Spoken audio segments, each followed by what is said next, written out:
From the moment of his birth, George showed signs of wondrous things to come. Upon his body were strange birthmarks, the symbols of his future adventures. A blood-red cross was clearly etched on his right arm, while the dark form of a dragon appeared over his wrist. His father was High Steward for His Majesty the King of England many centuries ago.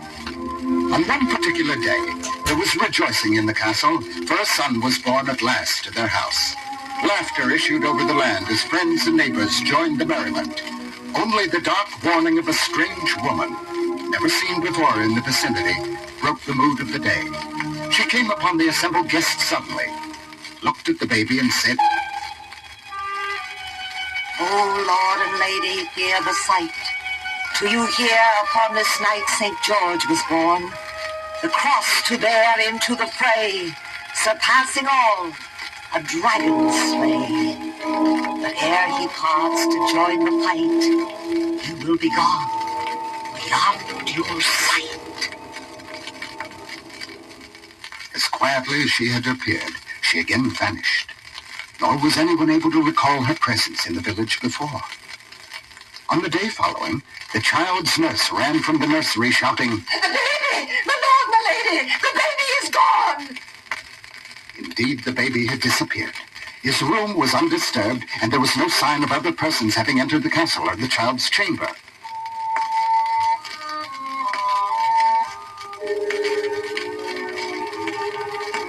The king's steward, the father, sent messengers to all corners of the land to search for the child. One by one, the messengers returned from their futile search. Some brought tales of possible hope, which ended in greater sorrow when they proved false. But the image of the strange woman and her words stayed with everyone. Ere he parts to join the fight, he will be gone beyond your sight. This indeed was the act of an enchantress, against whom human efforts would prove of no avail. A pall of sadness descended over the land. Only I was able to read the signs of the birthmarks foretelling the child's future. George was chosen to become the greatest of the champions of Christendom, and I was his devoted teacher. The wonders of black magic, the secrets of the earth, the powers of deeds unknown to mortals, all these were carefully taught the boy. Through his growing years, he was tutored in the arts of knighthood and the glorious purpose of their mission to do good deeds, oppose evil wherever it might be found, defend maidenhood, and fight for God and King. As the child grew, he saw no mortal forms but the guise in which I appeared before him. Yet did he one day inquire of the manner in which he was born and from whence he had come. "You are a thoughtful tutor, enchantress, and have taught me many things. However, I have had questions of another nature which have long beset me. May I speak then?" Although I could feel my hold on the boy beginning to wane by such thoughts, I could not deny him the request. "I have learned of my destiny and the marks upon my body which allude to it. But I know nothing of the world beyond these high walls in which I am to meet that future. I know nothing of what has transpired before, of whom I will be in the world. Am I enchanter or man? Is my strength human or of magical origin?" George, you are of mortal born, of high station. Your father was High Steward of England, and your mother of royal lineage. Your parents left this world shortly after I brought you here. This has been your home since that day. And when am I to leave? I must earn my manhood, and I am eager to meet the tests of knighthood. I wish to lay eyes upon the place of my birth. I called upon all my wiles to wipe such thoughts from his mind. But there came that day when I knew I could no longer contain his spirit. I could not hold him against his will. George, you are now indeed prepared to make peace with your destiny. Before you depart, however, you must be properly clothed for a knight errant. In this armory are all manner of lances, shields, gilt spurs, and a coat emblazoned with a red cross on a white field.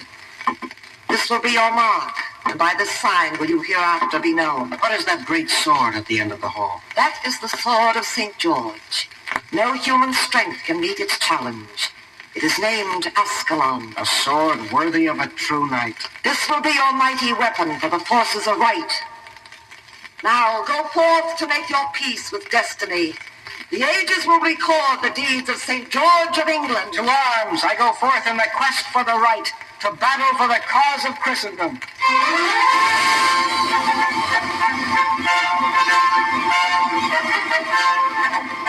For 2 years, George traveled over land and sea, doing battle with evil, proving himself invincible.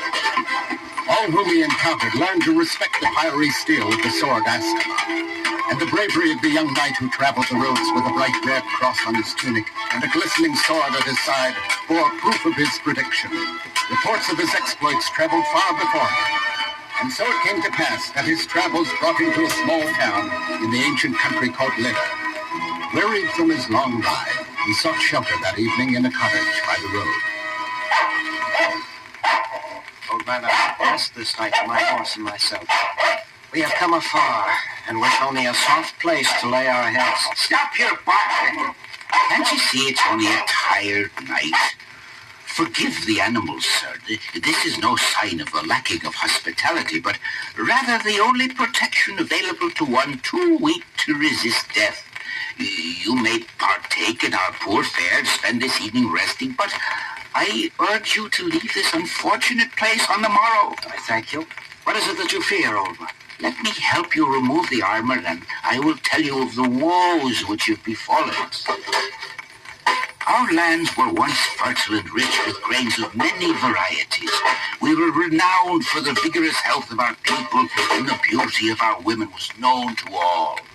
Young men would come from all the outlying areas to find wives in these serene lands. Yes, the good fortune of your country is well known. Oh, sir, if you had arrived by day, these words would have a hollow ring. Our fields are no longer laden with foodstuffs, and only desolation greets the eye as far as you can see. Has some pestilence struck? Aye, a pestilence, one so great there is no hope for its end. All this has been wrought by the dragon. A dragon? A great monster with fire and smoke emitting from its nostrils, standing taller than a cottage roof, with thick, scaly skin and a long, thrashing tail, and wings with which to beat its victims to death. Its breath is filled with poison, and all it touches is destroyed at once. Have you laid eyes on the dragon, old man? I? Oh, no. I am but an old, tired soul. No one has seen the dragon who has ever returned to tell of it. We know only of its victims. Has the dragon been the cause of this poverty? Our poverty and our sorrow. As his appetite was unfilled, he roamed the land in search of food. Some of the elders began to offer human sacrifices to satisfy the beast. Soon it became the only manner in which it was possible to keep it at its lair. Each day another human was offered, until now it is only young maidens it desires. Every morning another one is brought to the edge of the dragon's lake, bound to a tree and left to her doom. Thus is it hoped to spare the entire town. Has no one the courage to fight the beast? Many a knight has attempted to best it, but they have all been overcome. The shores of the lake are laden with their bodies, and the hunger of the monster grows with each day. Is there no knight brave enough to entice the dragon from its lair and put it to destruction? Who is the greatest among them? Prince Almador of Morocco is reputed to be the knight of greatest strength. And where is this Almador? Why has he not defended you? He has counseled caution to the king. Even now he is gathering about him a band of knights, waiting for the proper moment to strike. While they plan and discuss, the dragon continues to kill the maidens. I do not understand such bravery. I implore you, young sir, do not judge them harshly. The dragon has fearful powers. None can overcome it. I understand now the significance of my strange birth and long torment. Do you see this sign of the dragon imprinted on my chest? It has been as a sign of higher purpose since my birth. It has guided my life. This must be the end of my long search. On the morrow I shall meet your king. I am prepared to save you from the dragon.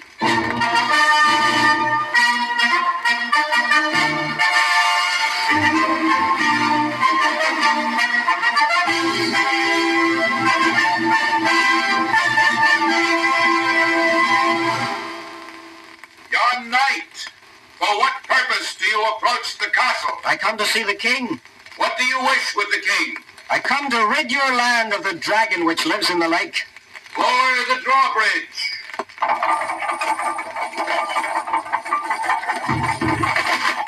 Enter the castle.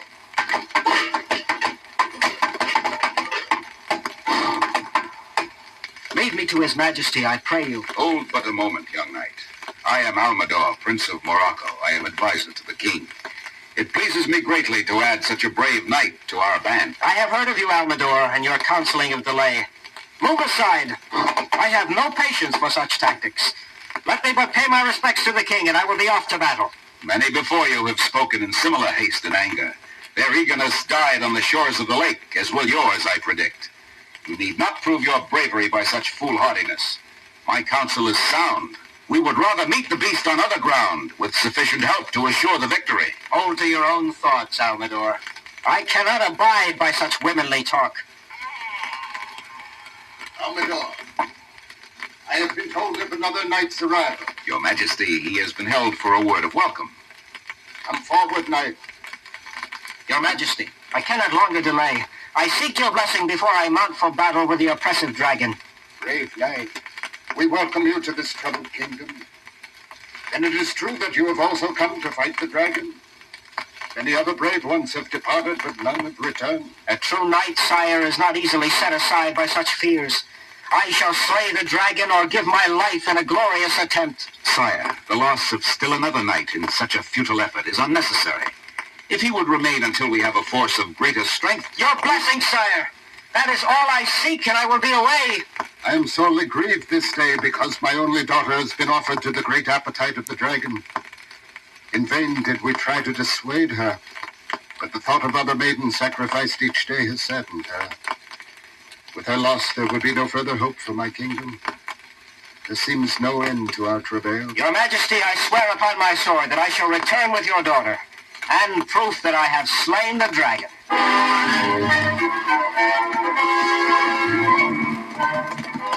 The path to the lake was not difficult to follow, for it lay along a trail of armor and domes. George rode swiftly seeking the princess, and fearing he would arrive too late. Suddenly, he saw her figure before him. The sight of the young, beautiful girl, dressed in pure white silks among the trees, moved his heart. She sat calmly, waiting for her certain death. At the sound of his approach, she turned toward him and waved him away. Good sir, turn from your path. Flee at once, lest you perish before the dragon of the lake. Do not be frightened, my princess. I know your purpose in being here and have come to save you. With the dragon's death by my sword, we will end this reign of terror. I see that you are a stranger and do not know of the terrible fate of the others. Brave knight, I implore you, leave at once. Let not your death be added to the many who have perished in this vain attempt. You can neither save me or yourself if you remain.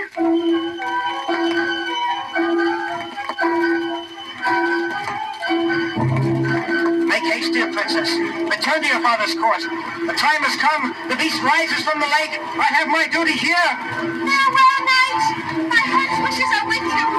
May you triumph and return to us soon. So this is the long-awaited fate, my destiny. I have thought of you long and hard, dragon. Send forth thy venom and flame. Spew thy poison and evil. We await thee, Escalon and I.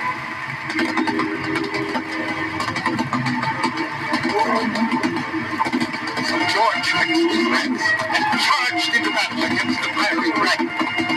Time and again, the heat of the vicious flames pouring out of the wide nostrils of the horrible beast drove him back.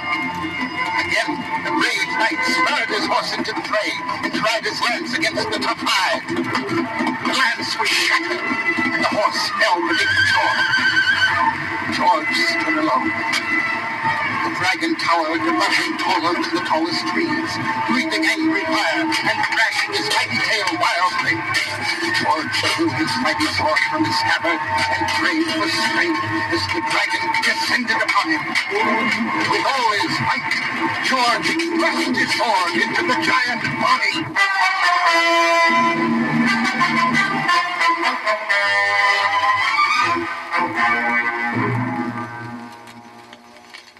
In the castle, the king, the princess, and the knight Almador waited for word of the battle. The young princess said to her father, Father, I know the youth will triumph. No other knight has come with such certainty of his victory and determination of purpose. My daughter, I fear that he will come to the same end as the others. There's no hope for us. We must leave at once, Your Majesty. When the dragon finds no maiden for his offering this day, he will again devastate the land. Where would you have us go, Almador? Come with me and my men. We can take refuge in the hills until the dragon loses our trail. I cannot leave my people alone and unprotected. A sovereign's duty is clear. There's no longer need to sacrifice your young life, my dear. Almador, I would have you take her away and save her from this consequence.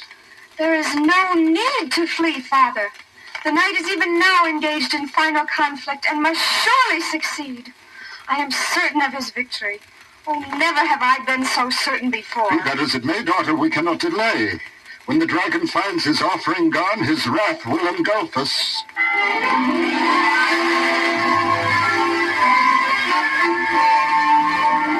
Father, we are saved. Hear the bells. The night returns. The dragon is dead, and the townspeople proclaim the word.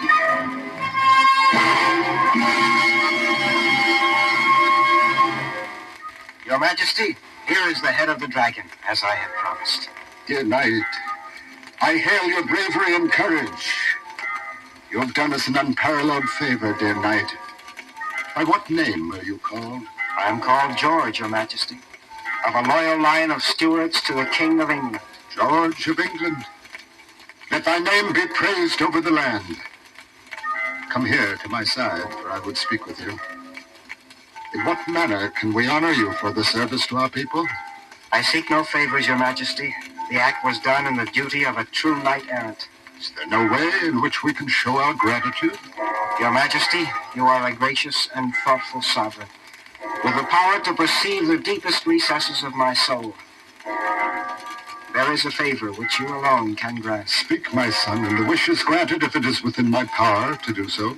Although I have performed the acts and lived the code of chivalry, I have not received the grant of knighthood from a sovereign.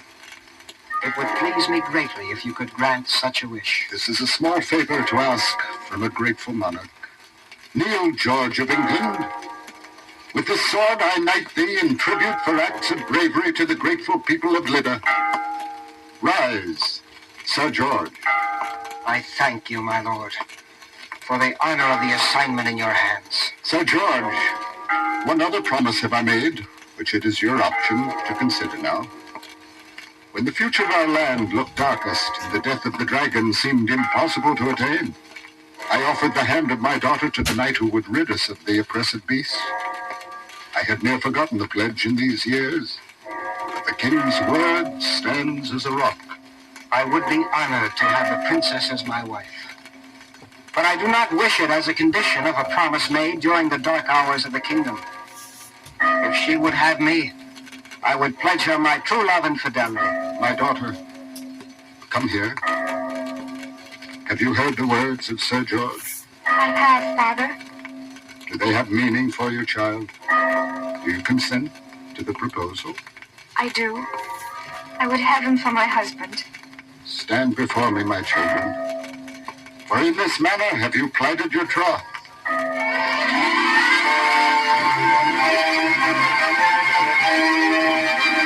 Let the news be spread over the land. Sir George of England, may thy name and fame be proclaimed for ages to come as the greatest of the knights and most honored among men.